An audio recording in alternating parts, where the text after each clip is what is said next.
Order. The time is 5:32 p.m. Roll call, Mr. Bailey. Here. Mrs. Dean is not here. Mrs. Martin. Here. Mr. McAfee. Here. Ms. Miller. Here. Mr. Osowski. Here. The chair is here. If we could all stand for the Pledge of Allegiance.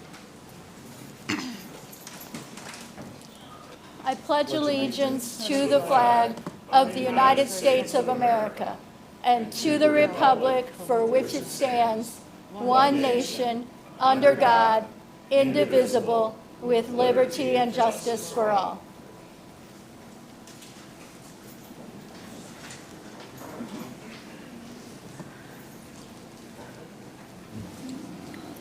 All right, so we will move on to President's remarks. I hope everybody is having a good summer. We will, as per usual, please place all cell phones on silent. And then I'm going to address an item on the agenda very quickly here. I know several of our community members are here to speak to us regarding the beach bus loop. And the difference between tonight's meeting and last month's meeting is tonight it is actually on our agenda. So you will get that opportunity to speak earlier in the meeting, and then you're not stuck, you know. But typically, if it is not an agenda item, those comments come later in the night. And I know how frustrating that can be.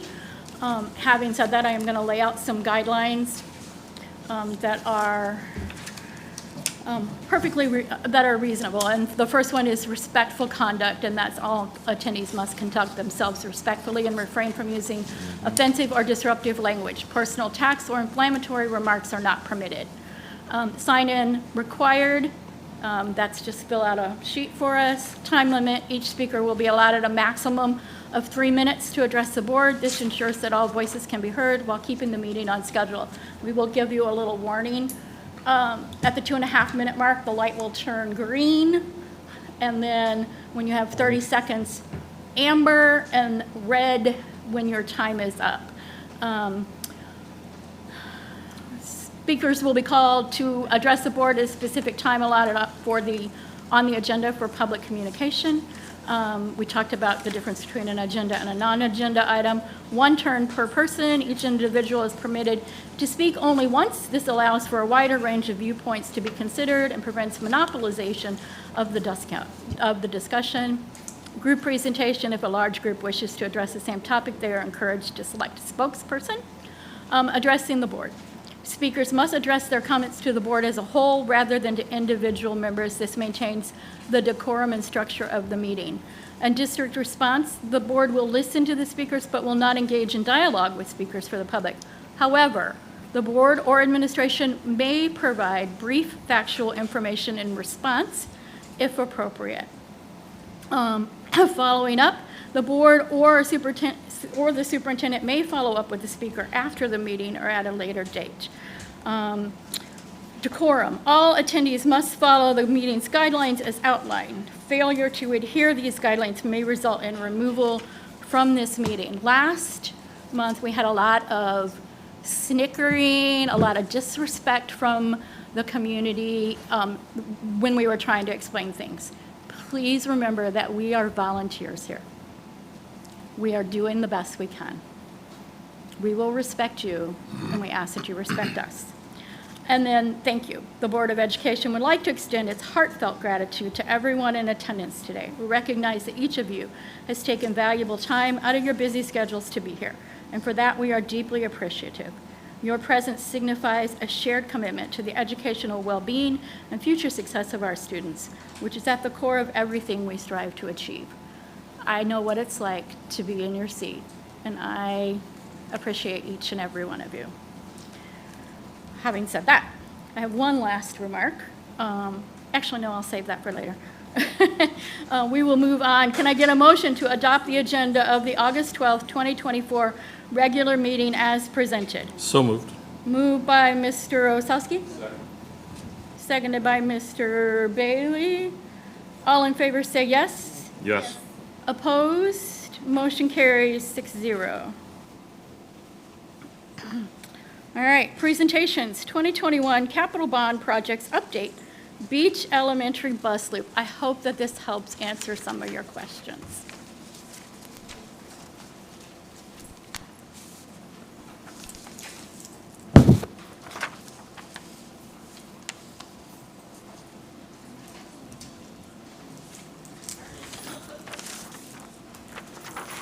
Thank you.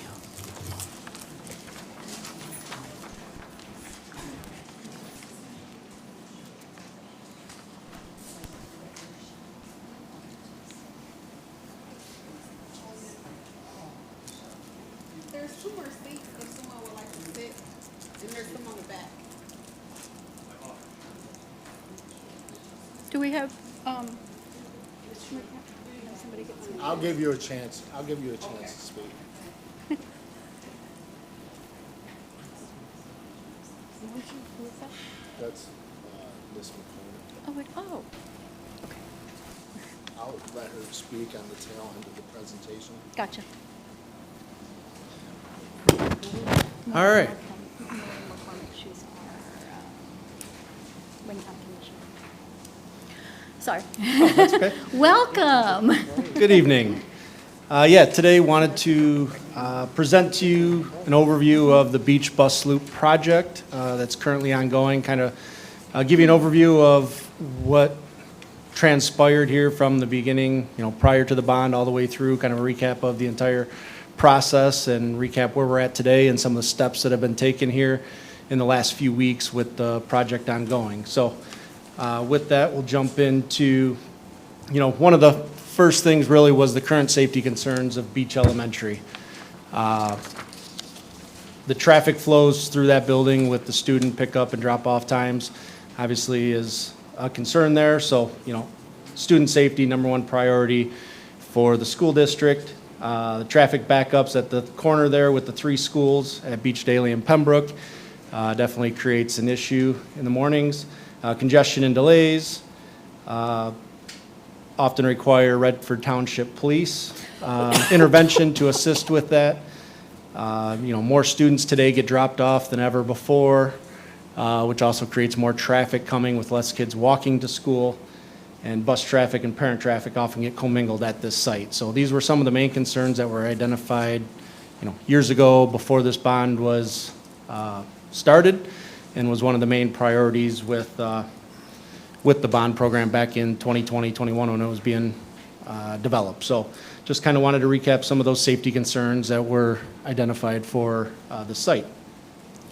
So back in 2020, 21, when the bond program was being developed, during that bond program, the school district has met with the township, talked about different options, different things that could be done. The bond campaign marketing materials outlined the work included to improve the traffic flow. So it was identified as one of the major tasks with the project on all of the, signage that was posted around there identifying beach, the board presentations that were done, the handout, information that was given to residents, to staff, community members, all of that, along with 4x6 poster cards. One of the main things at Beach listed on all those things was site traffic improvements, an extension of the roadway to connect to the cul-de-sac was shown in some of the preliminary drawings that were provided. So this was definitely one of the highlights of the work identified at Beach to be done during this bond program. With that, in 2021, the bond was approved by the community with support to move forward. So this was a project that was planned for now, 3-4 years as part of the bond program from the community that was supported. So when you look at, just recapping some of the design and construction highlights related to the project. So the initial bus loop project was redesigned that had less impact on the green space, be more financially responsible, and meet the Wayne County standards during the spring, summer of '23. So initially, back a couple years ago, there was a larger project that was going to be developed for Beach.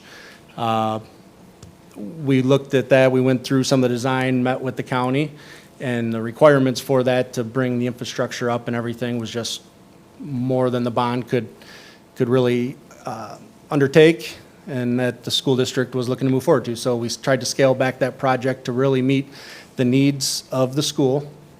Spent a lot of time in meetings developing what that looks like all through the summer of '23, developing that project and trying to figure out what will meet the needs and still be within the scope of the project and the budgets that were allocated for the project. So with that, plans were developed. In August 23 of '23, the plans were submitted to Wayne County Permit Office.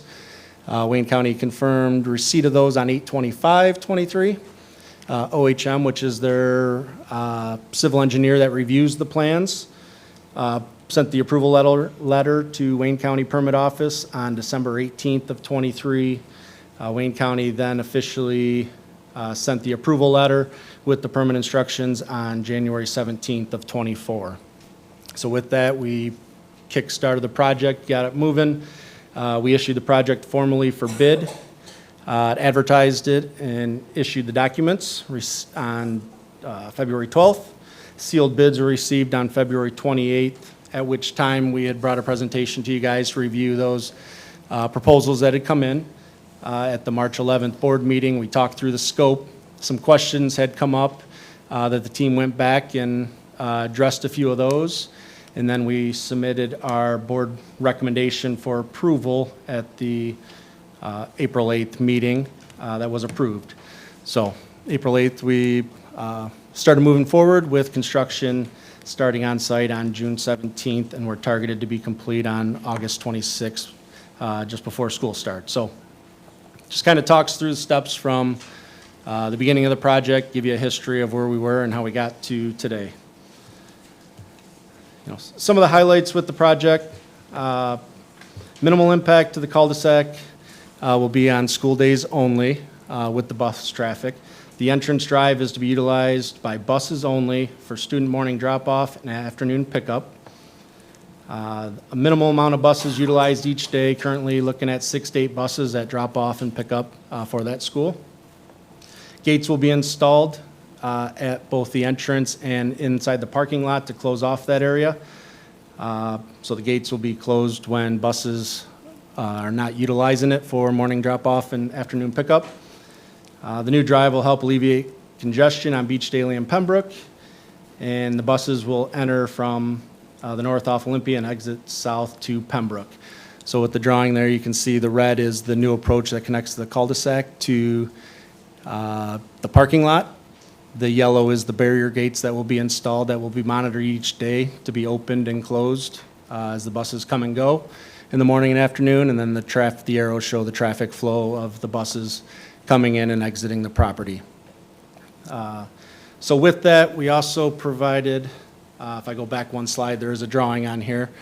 And you guys have a larger version of it that is a little easier to see.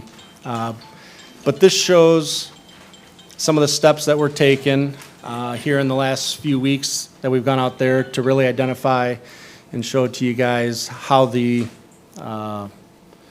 or where the work's going to be done, and then how the water flow and stuff is impacted on the site and the surrounding residents. So, Jake, if you want to go through this drawing a little bit and provide some of those details.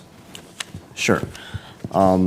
So on the drawing, we kind of highlight a couple of things. One, we note that the existing school pavement is to be repaved to match existing layout, and grades to be maintained to allow for the heavy bus loads. So the paving on site is strictly to basically beef up the pavement section to allow for those heavier bus loads. Otherwise, the existing pavement layout on site is matching the exact same existing layout that was there previously. So we're not necessarily increasing the hard surface there. We're not changing any grading or drainage patterns on site. The one area that we are strictly impacting is the area of the new driveway approach. Currently, or previous to the start of construction, there was a drainage swale that drained from the center of the cul-de-sac to the edge of the pavement and then into that swale that then ran to an existing 2-foot diameter inlet catch basin. Our project is essentially maintaining that drainage path. While we are adding in the driveway approach, we're providing that drainage swale at the north end of that green belt area, matching in that high point and providing a drainage path in that swale towards that catch basin to maintain that flow. So that is the one area impacted. As part of the construction process, we did implement further field investigation.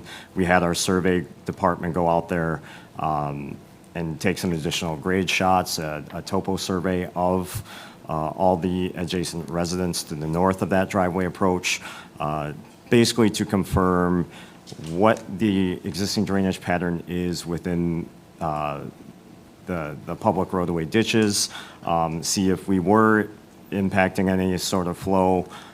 What we found is that the shallow ditches off the side of the roadway, the west side, they're all fairly level with no, general pitch towards one side of the ditch. So everything from the lawns drains to those ditches, and then they're basically flat. There are some culverts across some of the driveways that are partially buried that we are not impacting. We're not touching any of the lawn. We're not touching any of the driveways either. The southernmost driveway that is directly adjacent to our work area essentially acts as an existing high point that's at the south end of all of those drainage swales. There is no existing culvert there. Again, we're not disturbing that area. So essentially, the only area that we are disturbing and improving as part of our project is the public greenbelt area directly west of that southern end of the cul-de-sac. So essentially, there are no impacts on site in terms of our project or to the north of that driveway approach. And then with that as well, we also performed a dye test on the piping to see which way from that drain the water does flow. We are at the end of the drain. It flows to the south.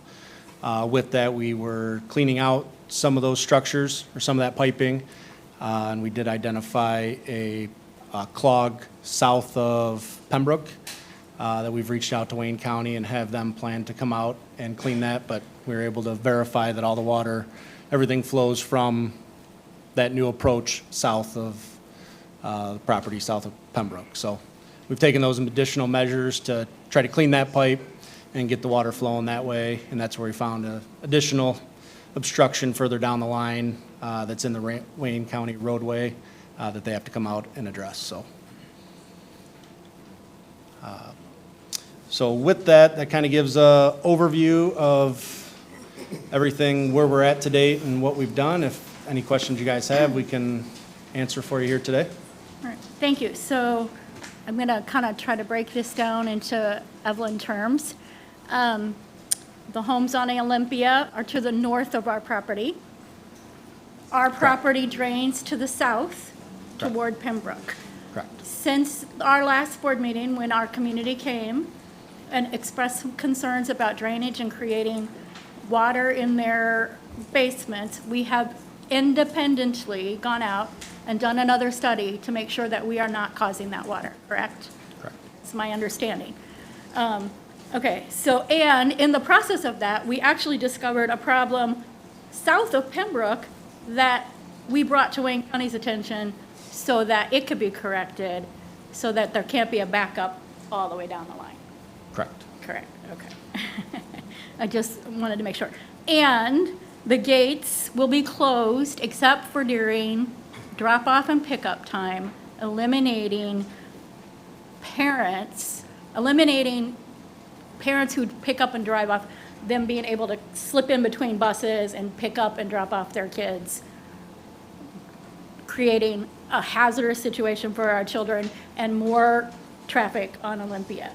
Correct. Right. My understanding is somebody will be at the gates monitoring them, to open them for the buses and close them at, whenever And- they all come in, close the gates And that behind was a them. concern that we, as a board, raised originally, was we wanted our kids safe, and we wanted to make sure that those gates were going to be, that there was a way to prevent bus, car. My understanding currently is with the bus loop on the front, we have people who have their kids come out the back door anyway and go through the fence line back there, and they pick up off of Olympia anyway, currently. So hopefully we can eliminate some of that by getting our parents along Pembroke and along Beach daily. That's my understanding of what happens currently. Well, before the new bus loop. All right, so any potential water south or north of us, north of our property, is not caused from this construction. We can say that 100%. Correct. Thank you. Yes. All right. Are there any further questions from the board? Mr. Bailey? So for clarification, I can infer, but I want you to tell me specifically. Where we're building this ramp off the cul-de-sac, it says existing 2-foot diameter inlet catch basin to remain. So that pipe, what that drains into is a pipe that goes all the way down to Pembroke across our property, right? Yes, that's correct. Yep, the surface drainage makes its way south from the north end of north end of that green belt into that catch basin, and then there's a 12-inch pipe that runs to the south towards Pembroke. Thank you. Mrs. Martin? Did we get a date from the county from when they're gonna come out and start working on drains? Miles? I spoke to a representative from Wayne County Roads over at Northern Yard. They said they would be out tomorrow. Tomorrow. Thank you. Pretty quick. Any further questions? Just a point of order, if you don't mind. Guys, I don't believe I introduced yourself before you said that. You know, you're correct, Mr. Thompson. Could you, for the community, we all know you, but they do not. Definitely, yeah. I'm Rob Kikoski with Plant Moran Real Point, the owner's rep, working with the district on the bond program. And Jake Ensley, civil engineer with Spalding D. Decker, the civil engineering consultant. Sorry about that. Thank you. I think we take for granted that we know who they are. I appreciate you pointing that out. All right, any further questions from the board? All right, we will move on. Before we move on, we do have an elected official with us, and as we've extended the courtesy in the past to other elected officials, Mrs. Monique Baker McCormick is here this evening. She's a Wayne County Commissioner for District 6. And through actually our owner's rep, they've had some conversations, and we wanted to extend her an opportunity to share this evening as part of the presentation. Thank you, and good evening to everyone. Good evening. First, I want to start by saying I appreciate the effort of the Redford School Board, Union School Board, in putting this meeting together. I thought it would be helpful to the community that you create a level of communication that everyone could see what was going on, or maybe what isn't going on. So I do want to say thank you for that, Madam President, and to the superintendent. And we know that students are first.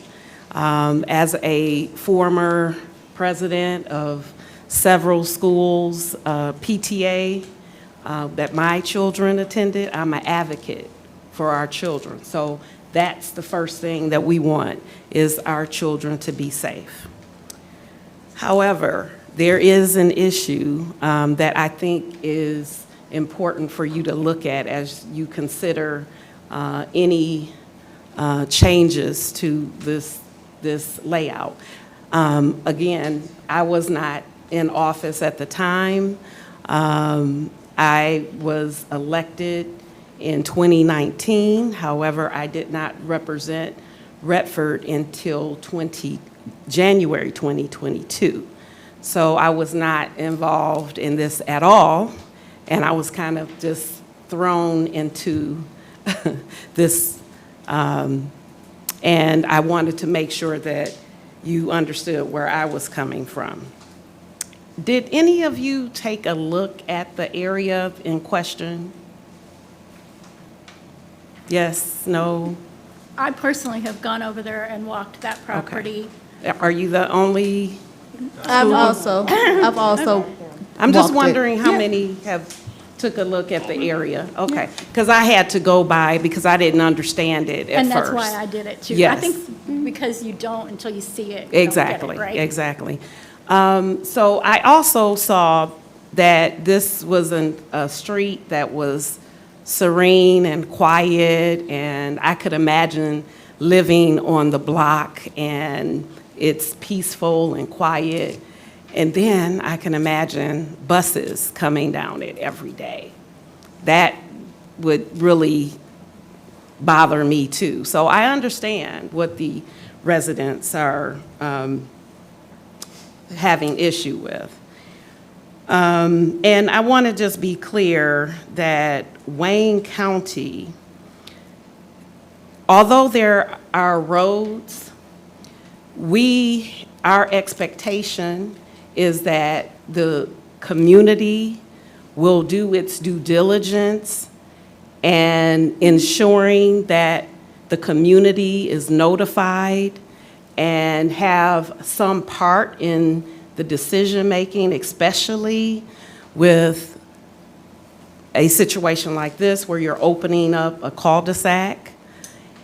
And from my information, and I believe it was Mr. Miles, you have a Miles Thomas?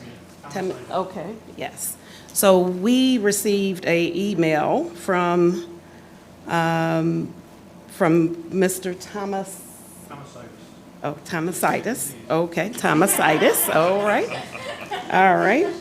And it indicated that Pat McCray and Mike Davis had a conversation,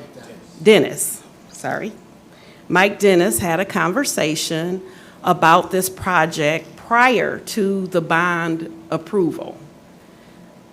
However, it is being indicated that they had no knowledge of this project. And so I believe from the email that that is not true. I just wanted to put that on the record. They understood that this would be a bus loop coming through the community. And in most cases, and actually in all cases, as far as the permitting process goes, the community is responsible for notifying, the community and its leadership is responsible for notifying the community, not just in a flyer that is disseminated in the schools, but directly to that community that's impacted. My understanding from the email, it also says that there was a mailer mailed out. Did anyone in the community receive a mailer about this project? No. Okay, so that's my understanding, that they didn't receive it. And I was wondering if you have evidence of a mailer that went out and what that looked like to the community. Yeah, it was part of our presentation earlier today, while you were Okay. out in the hall. Okay, so you do have a mailer that actually was mailed to the community in question? When we asked our community to approve this bond, we sent 4x6 cards explaining what we would do with the bond money. And it says, bus loop extension. So it mailed out before this went to a vote to our community to approve the bond, 4x6 cards. Okay. I know I'm a voter in this community. I received this. Okay, and it But indicated. granted, it was and- 4 years ago at the beginning of the bond. Right, and it indicated the street and what was being done to I mean, it's a the, 4x6 card. It said that there was going to be a bus loop extension. What okay, it said. okay. So what I'm just, I guess, trying to clarify is if there was proper notice to the residents. And it seems to me that they weren't properly notified so that they could actually be a part of the discussion, because they are stakeholders. They actually live on the block. So that is concerning to me. And I'm not sure what we can do to try to resolve this. I know that you believe that this is the best situation for our children to keep them safe. But is there other alternatives? Have we thought of any other alternatives? I think at this time, the project is already in motion, and that is set to go for, and our completion date is August the 26th. And also, I, as a community member, not just as a board member, I do definitely understand that we could have done more communication to the community. This is just Lakia Martin speaking, not as the board member representing. I'm just saying we could have possibly done a better job with more communication to the board, to the community. I think that that's just my perspective as a board member. Okay, and so at this point, though, you don't believe there's any other alternatives? I'm just trying to. I'm going to say at this point Yeah. that either myself or Mr. Witt will speak on behalf.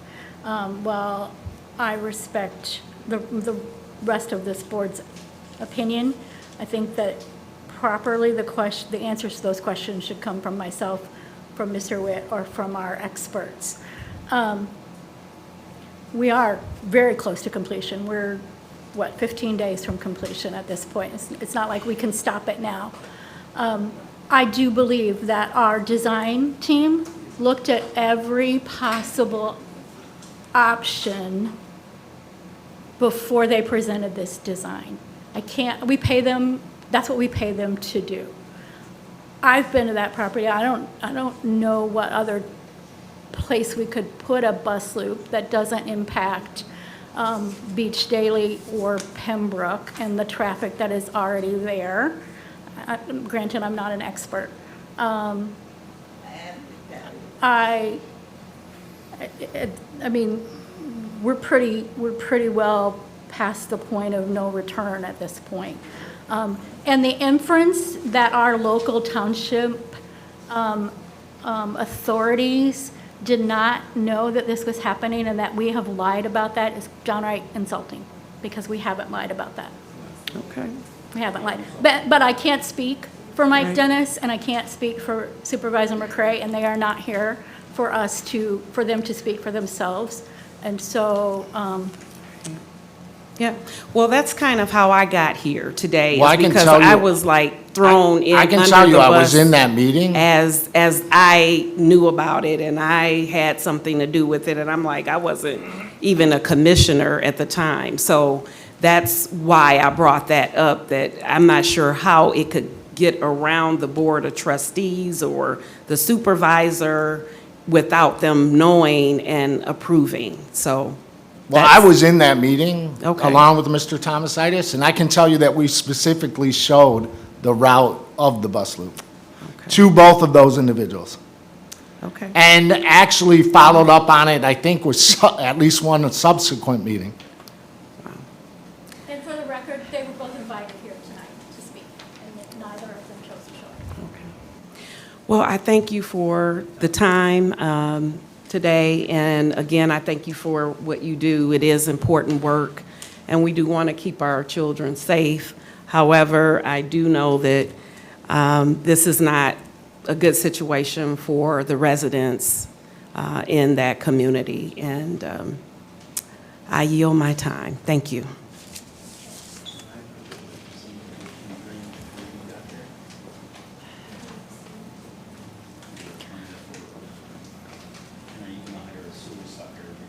Okay, we're gonna have respect, or I will adjourn this meeting. We will now go to call to the audience, public participation regarding agenda items, and I will speak specifically to the bus loop first. I will call your name. I will ask you to come forward, state your name for the record, and your topic of discussion. You will be limited to 3 minutes, and we will not go back and forth. And if there is, thank you. If there is disruption like there was last month, I will adjourn the meeting. Yep, so she can set her timer.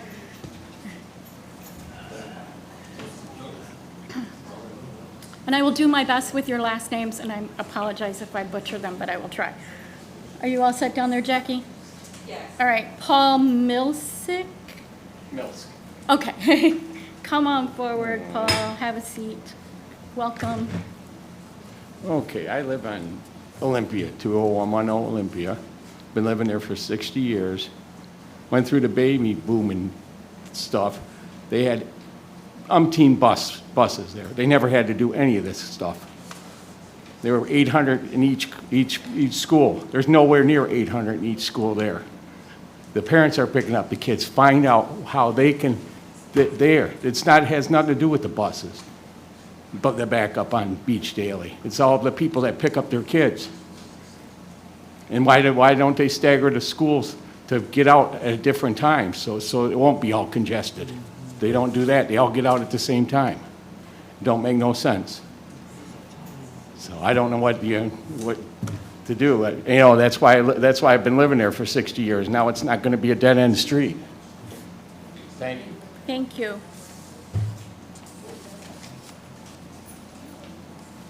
Sandra Erickson?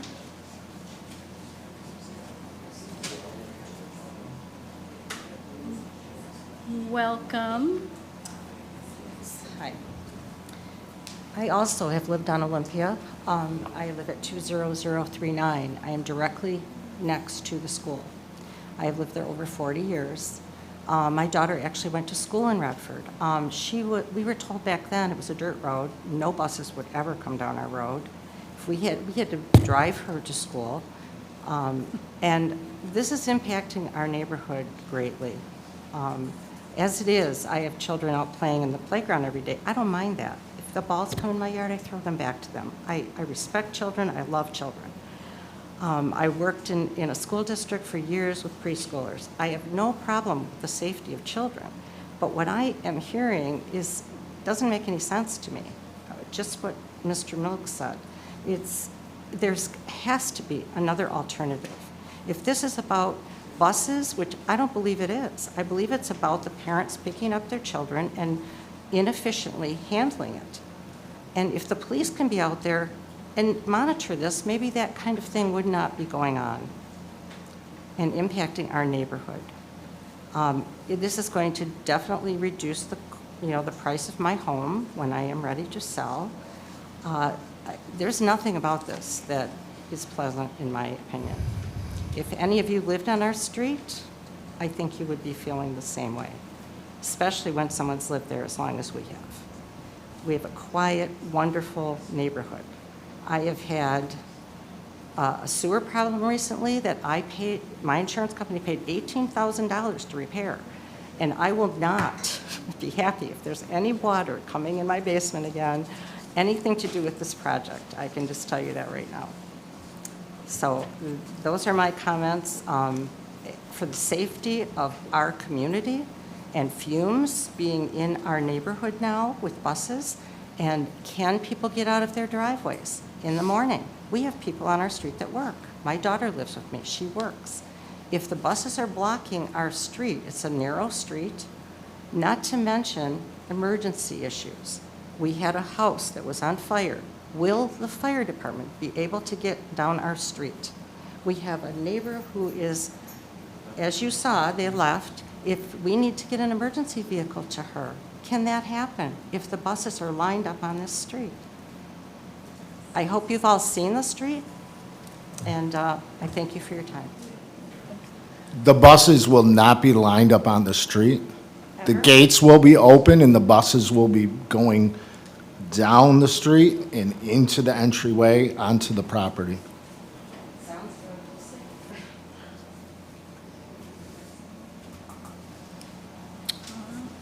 Donna Hanson-Gill. Welcome, Donna. Hi. I live at 20453 Olympia. I'm at the other end of the cul-de-sac. Number one, what I didn't hear in the explanation is why we are coming through residential when we have Pembroke right there. I didn't hear the reason why we didn't do that and bring the buses up and through that way. There is some residential, but there's also other buildings where you're not upsetting the residents. The school already impacts that area around it, so why would you change it and impact other people? We, like she said, people go to work, they need to be able to get out and get out and go to work on time. There's a lot of construction, there's a lot of problems, so we don't need other things to inhibit that travel. I've been there for over 20 years, and I never saw a postcard come to inform me of this. So I don't know where the postcards went, but they didn't get to my residence. And I do look at my mail all the time. I don't just throw away mail just because it doesn't apply to my situation. I totally object to this. I think that this brings in a lot more traffic than needs to be. I'm really disappointed that it would be there. Can you answer that question about the Pembroke? I can take an educated guess, and then they can That's fair. correct me if I'm wrong. I would believe that if we bring buses down Pembroke, we're still going to need to send them out Olympia, and we're not really helping the problem with David Ellis drop-off, which is part of the issue, our drop-off, David Ellis's drop-off. So now we're impacting, I don't think it was, I think the reason they chose to do it the other way is because bringing them in, it isn't going to solve the problem with the traffic congestion at the corner of Pembroke and Beach Daily. That's my understanding. I could be wrong. I'm not wrong, okay.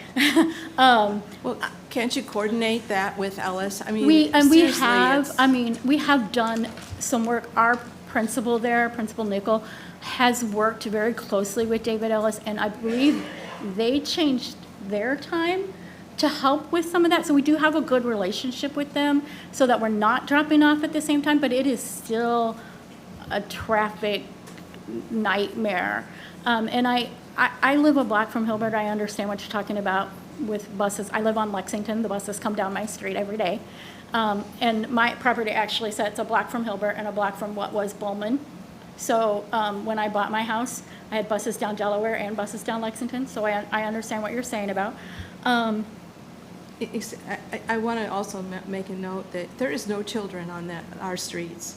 So we are used to not having that kind of interruption.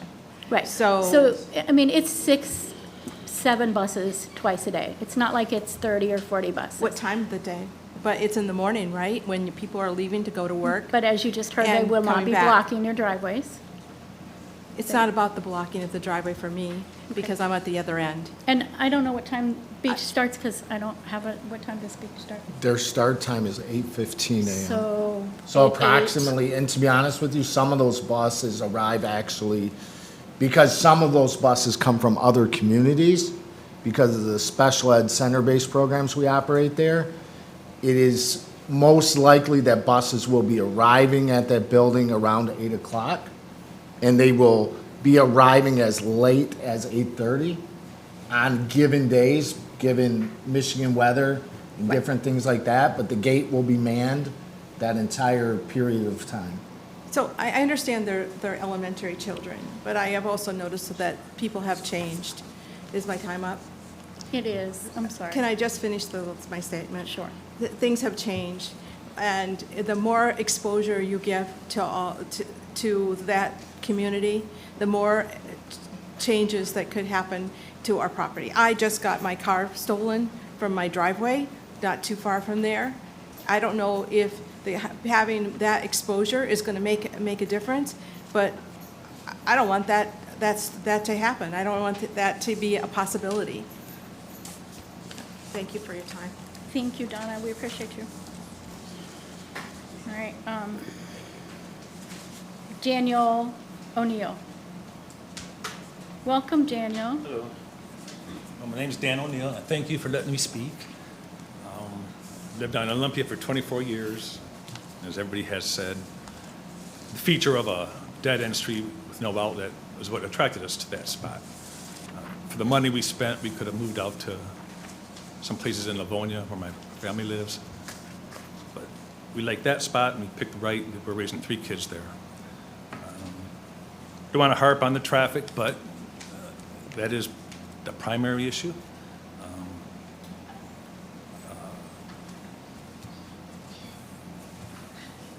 Lost my train of thought. It's okay. So the Beach Elementary's changed hands several times. It used to be Pearson, and then it was an alternative school. Now it's Beach.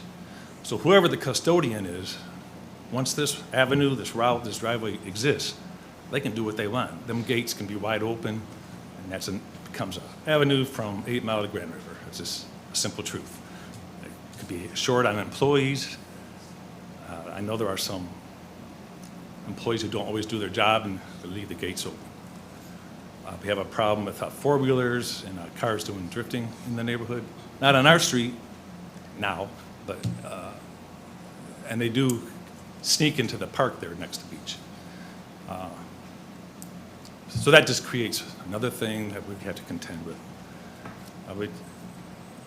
As far as this being the best plan, that was not what they said. They said it was the most financially saved the district money here.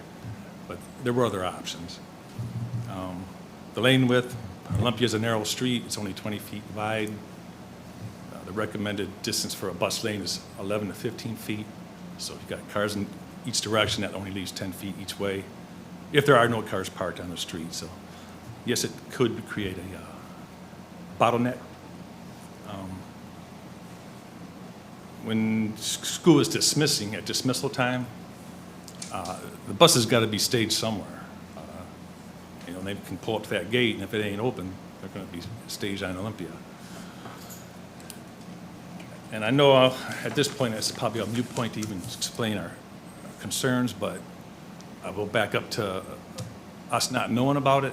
The PSAs that were put out in 2021 never mentioned anything about a bus loop or anything extending into Olympia Street. Even the PowerPoint you mentioned, the 4x4, I never received it, but even your verbiage was just extending a bus loop. It didn't say onto Olympia Street. We would have liked to have come here, at least let you hear what we're saying today, then. That never happened. But yes, I'm on the east side of the street. We did have some water backup. I know the neighbors across the street, the same side as where the driveway is going in, have had significant water damage. Thank you. And I'd like for Mr. Miles Thomas side. Mr. Are there?